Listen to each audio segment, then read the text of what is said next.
Joert hier de jubileumviering van het Friesk Hiestenstamboek in het Ljouwerter WTC Expo hege bezitten. Prinses Beatrix kwam del om bij de hiestekeuring te wezen. Nee, jij ook zo? Ja? En jij?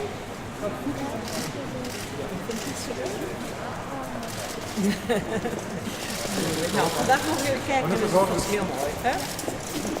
Dankjewel.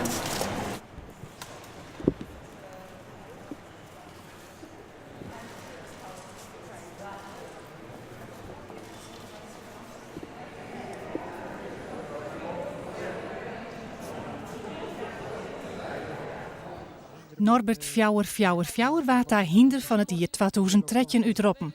De oorroende 2 jaar hel het hinder die titel ik al. Norbert Fjouwer is eigendom van de familie van de Zee van Sint-Jabik.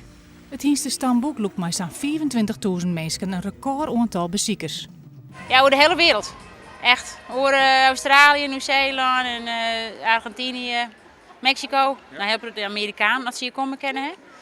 Dat is niet nog wel meer waar, dus net iedereen kon komen. Maar we hadden dat mensen die hier in het filmpje van de Sjees, dat net helemaal goed ging, maar de vaderpaardshow. En die vonden het zo fantastisch, die had direct een ticket boekt en meer heen kwam. Kon alleen maar in een hotel in Zwolle, maar ze ben je wel heen kwam. Wat trekt u hier? De Friese paarden. Ja. Dus we hebben er zelf een, dus ja, dan gaan we hier kijken. Ja. Bevalt wat? Ja, er loopt leuk spul tussen, dus kijken is altijd goed. I came over here from Ireland to pick out a stallion for my mare, who won breed champion in 2012 in Ireland and England. Are you already succeeding or? Yes, I'm looking at a few. We're looking at about 5 or 6, and we have it narrowed down to 3.